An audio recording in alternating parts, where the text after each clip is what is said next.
So what happens when the most politically powerful man on earth goes head-to-head with the most morally authoritative one? Well, that's what we're breaking down today.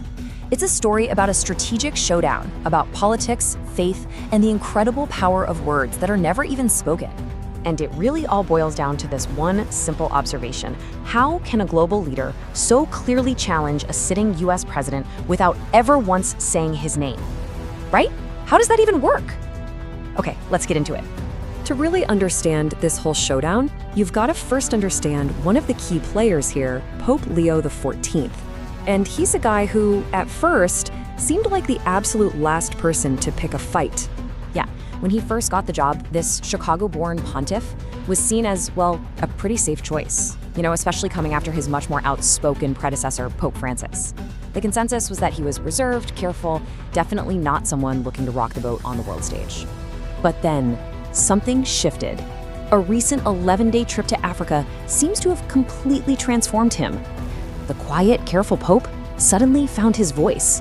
In fact, Vatican watchers are now saying he found his ability to roar. Now, this didn't just happen overnight. You can actually trace this change across 3 key moments. It kind of started on Easter Sunday with a really powerful anti-war message. Then it ramped up on April 7th, when he directly called out President Trump's threat against Iranian civilization.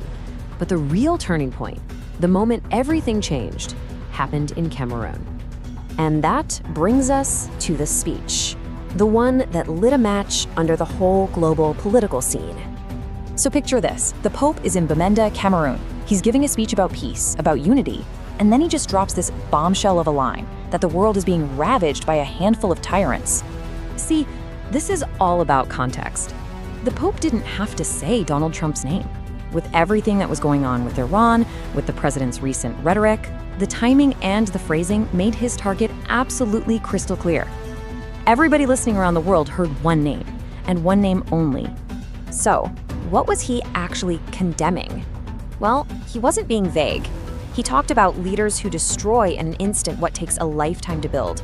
And he went even further, calling out those who manipulate religion for their own political and military goals, dragging what is sacred into darkness and filth, and using God's name for their own arrogant quests for domination.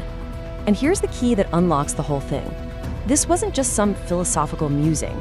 It was a direct, pointed response to President Trump's own defense secretary, who had just called the conflict with Iran divinely supported.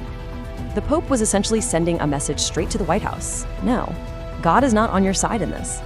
You can probably guess what happened next. A message that blunt was not going to go unanswered. The response from the White House was, well, it was fast and it was predictable. President Trump hit back hard. He attacked the Pope personally, calling him weak and soft, and pretty much told him to stick to church stuff and stay out of politics. And this, right here, reveals the huge disconnect between their two worldviews. The White House sees the Pope's job as being purely about personal morality, but that completely ignores 2,000 years of Catholic Church history and social teaching. I mean, this is nothing new. Think about Pope John Paul II taking on the Soviet Union, or Pope Francis on climate change. The papacy has always spoken out on war, poverty, and how we govern ourselves. To tell a pope to stay out of politics is to fundamentally misunderstand what the papacy is. And that fundamental misunderstanding, it led President Trump into what a lot of people are now calling a major strategic mistake. So why was it such a blunder? It all starts with this one giant number. The Pope isn't just another world leader. He's the spiritual guide for 1.4 billion Catholics all over the planet. His moral authority is just immense. Okay, now let's bring it back to pure political math. While Trump didn't win the entire Catholic vote in 2024, he got a huge slice of it, over 40%. And here's the kicker.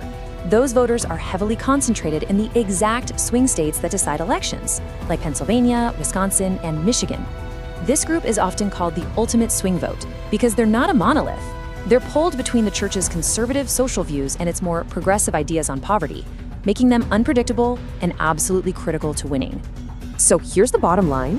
When you attack the Pope, you're not just attacking some foreign dignitary. For a huge chunk of your own base, your own voters, you are attacking a sacred figure. For many of them, Their reverence for the papacy goes way deeper than any loyalty to a political party. And all of that set the stage for the final move in this chess match, a move where Pope Leo showed he's a master of modern diplomacy. So speaking to reporters on the papal plane, the Pope delivered this really carefully constructed statement. He just calmly explained that his speech about tyrants, that was written 2 weeks ago, long before the president ever said a word about him. And this is the genius of it. This is the strategic brilliance. By denying there was even a fight, he won the fight. Just think about that for a second. It's an incredible move. He refused to give the president the brawl he wanted. It's honestly a perfect diplomatic checkmate, because it did two things at once. First, it made the president's attacks look kind of petty, like he was just swinging at thin air. And second, the media frenzy over the whole thing meant the Pope's original message about tyrants got blasted to every corner of the globe. He won, simply by refusing to play the game. So, after all that, what does it all mean? Where does this leave us on the world stage? It means that the Pope, who is supposed to be the quiet, safe, careful choice, has turned out to be anything but.